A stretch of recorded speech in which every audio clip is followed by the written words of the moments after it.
Halo semuanya, selamat datang di ini podcast saya, Hantri Zila, yang akan berbincang mengenai satu profesi. Nah, kali ini ada satu guru nih dari SMK Diponegoro Karanganyar. Kita panggil yuk Bu Ifatul.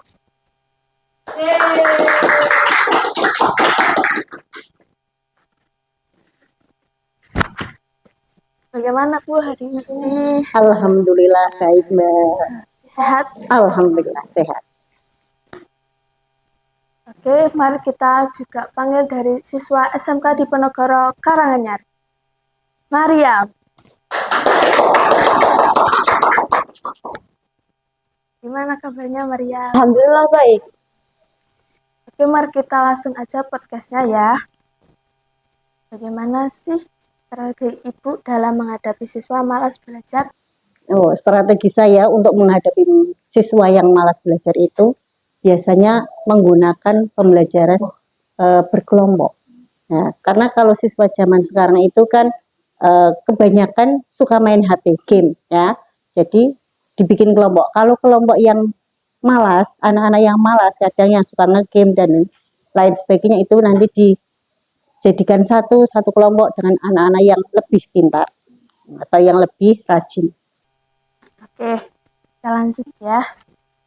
Buat Mbak Mariam, guru yang seperti apakah yang mampu membuat kamu lebih nyaman dalam pembelajaran sih? Saya lebih nyaman dengan guru yang baik, ramah, dan mau mendengarkan. Guru yang mudah dalam menjelaskan teori, dan guru yang tidak marah jika siswanya bertanya. Buat Bu Iva ya, bagaimana cara Ibu sebagai guru memanfaatkan teknologi dalam mengajar? Untuk memanfaatkan teknologi, selama ini saya menggunakan teknologi itu untuk pembuatan laporan. Biasanya menggunakan Canva, ya. Kemudian ketika mengerjakan soal, ketika ngasih ulangan, soal-soal ulangan harian, itu kadang menggunakan Google Form ataupun Edmodo. Dulu pakai Edmodo. Lanjut buat Kak Mariam. Apa kesan kamu terhadap guru yang mengajar di sini? Secara umum, saya sangat menghargai guru yang ada di sini. Mereka sangat profesional dan berusaha yang terbaik bagi siswa-siswinya. Buat Bu Iva, apa pesan dan kesan Ibu sebagai guru selama mengajar di sini? Untuk pesan mungkin karena banyak anak-anak yang sekarang ini kan malas untuk membaca, ya. Jadi di titik beratkan ke membacanya. Ketika mengerjakan soal itu, anak-anak kadang membaca itu paling males, apalagi bacaan ya. Jadi pinginnya sih untuk anak-anak sekarang itu lebih sering membaca, baik itu novel untuk ya novel ataupun buku pelajaran modul-modul itu ditingkatkan. Untuk kesannya selama mengajar, saya senang ketemu anak-anak dengan berbagai model ya, berbagai sifat dan karakteristiknya.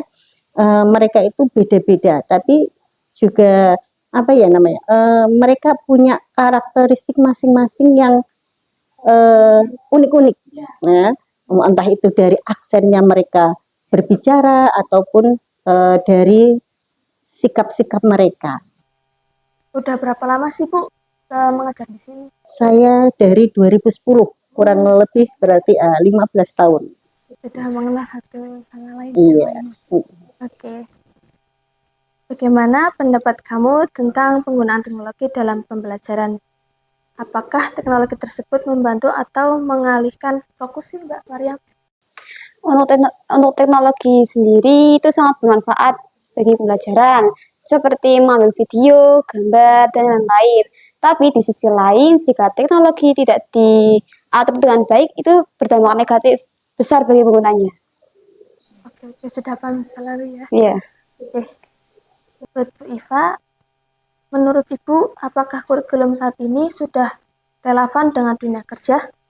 Untuk saat ini sudah, kurikulum saat ini kan jadi menekankan terutama kita dari sekolah yang kejuruan ya, itu kan sudah menerapkan pembelajarannya itu, prakteknya itu lebih banyak.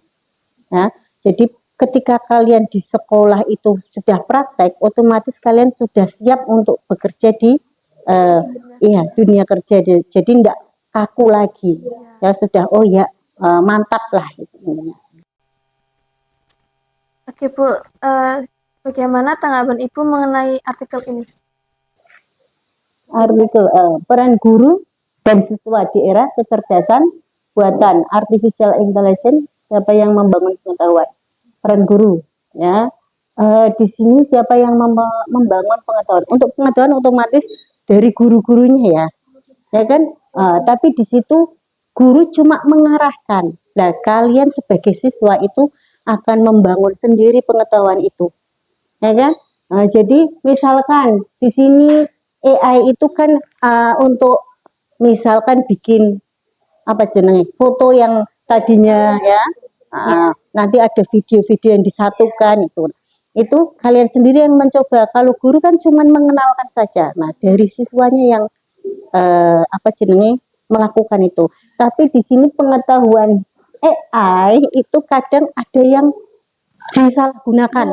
Nah, itu bahaya sekali ya. Jadi sebaiknya ada eh, pengaturannya atau ada batasannya ya, terutama kalian anak-anak sekolah kan otomatis harus ada batasannya. AI itu digunakan untuk apa saja.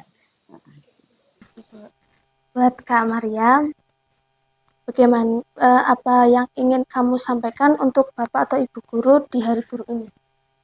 Baiklah, saya ucapkan terima kasih kepada Bapak Ibu Guru SMK Diponegoro.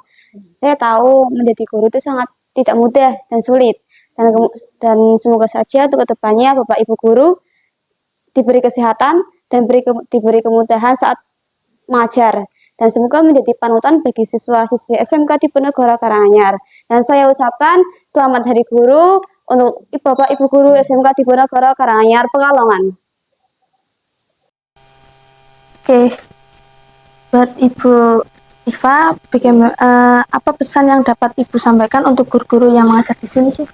Untuk pesan sesama guru ya yang mengajar, mungkin lebih memperhatikan siswanya ya. Kadang saat ini kan kadang ada guru tidak begitu perhatian dengan siswanya.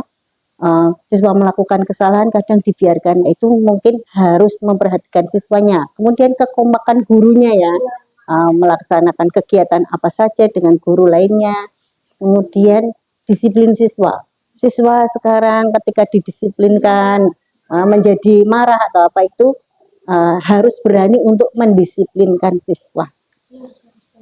Sabar Iya, ya. sabarnya itu harus tingkat ya. Buat Kak Mariam, apa kesan kamu terhadap guru yang mengajar di sini? Untuk kesan saya sangat senang Senang. dan suka sekali dengan guru-guru yang di sini. Mereka mengajarnya dengan teori yang sangat mudah dipahami dan asik juga. Itu pun dengan saya. Bu Iva,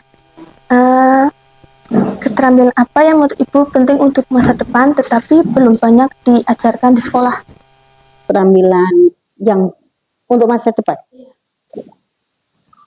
Keterampilan untuk masa depan yang paling penting itu sebenarnya komunikasi kalian. Ya, karena untuk masa depan itu kalian tanpa komunikasi itu kan ya, komunikasi itu dari zaman dulu sampai yang akan datang itu sangat penting. Jadi itu mungkin yang harus diperhatikan. Itu keterampilan komunikasi harus dengan guru, dengan orang lain, dengan teman. Itu memang harus diperhatikan ya, karena harus bisa membedakan ya. Iya. Oke, baik. Mari kita lihat ini Bu, bagaimana dampak teknologi terhadap pendidikan? Dampak teknologi terhadap pendidikan. Kalau menurut saya, untuk saya sendiri ya, dampak teknologi untuk pendidikan ada dua dampaknya, positif dan negatif ya. Kalau positif itu saya dalam mencari materi itu akan lebih mudah karena materi yang saya dapat di teknologi sekarang itu ya mudah sekali, banyak ragamnya. Jadi saya bisa mengambil apa yang saya butuhkan. Nah, untuk komunikasi juga, misalkan saya melakukan pembelajaran secara online, ya kan? Nah, dengan adanya teknologi internet itu kan online mudah. Tinggal melakukan ya Zoom atau apa itu kan mudah. Jadi penyampaiannya itu lebih mudah. Kalau negatifnya itu beragam materi, karena banyaknya beragam materi itu kadang tidak eh, sumbernya itu kadang tidak terpercaya, ya kan? Ketika saya menggunakan itu ternyata tidak sesuai. Nah, itu. Jadi penyampaian materi ada yang bisa saya ambil, ada yang tidak bisa karena di situ ada yang kurang lah dalam materinya, entah itu ada sumbernya yang salah atau apa. Buat Kak Amran, gimana dampak terhadap teknologi ini? Sendiri ya berbeda-beda. Untuk dampak positifnya sendiri bagi siswa bisa membantu mengerjakan dalam tugas maupun mencari referensi. Dan untuk dampak negatifnya sendiri itu biasanya kecanduan game online maupun Nah, scroll bisa. media selama berjam-jam, dan itu membuat kecanduan dan ya Ya, itu membuat orang males ya. membuat orang malas jadinya. Gimana sih perasaan sekolah di sini, Mbak? Ya awalnya saya belum bisa menerima karena saya sudah punya sekolah impian, tapi lama-kelamaan saya bertemu dengan orang-orang yang baik di kelas ini dan saya menjadi nyaman jadinya.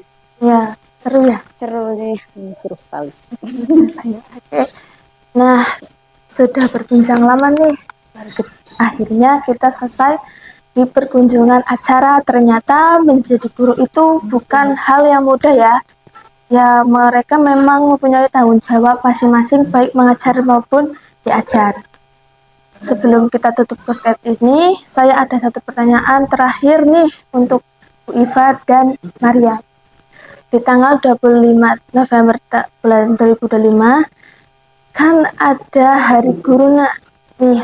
Nah, kira-kira pesan apa yang mau atau ingin disampaikan untuk guru-guru yang di sini? Untuk guru saya, kalau saya untuk guru-guru otomatis belajar dan mengajarnya lebih semangat, ya. Kemudian untuk siswa boleh enggak? Untuk siswa ini belajarlah yang lebih semangat lagi, karena ya kalian itu kan tonggak masa depan, jadi penting untuk kalian. Itu saja. Untuk saya sendiri semoga kedepannya Ibu Pak Guru mengajar teorinya lebih mudah lagi dan lebih asik agar siswa-siswinya lebih bersemangat dalam hal pembelajaran. Dan semoga saja kedepannya Bapak Ibu Guru diberi kesehatan juga. Ya. Oke, untuk selanjutnya kali ini kita akan bahas yang lain nih. Stay tune ya.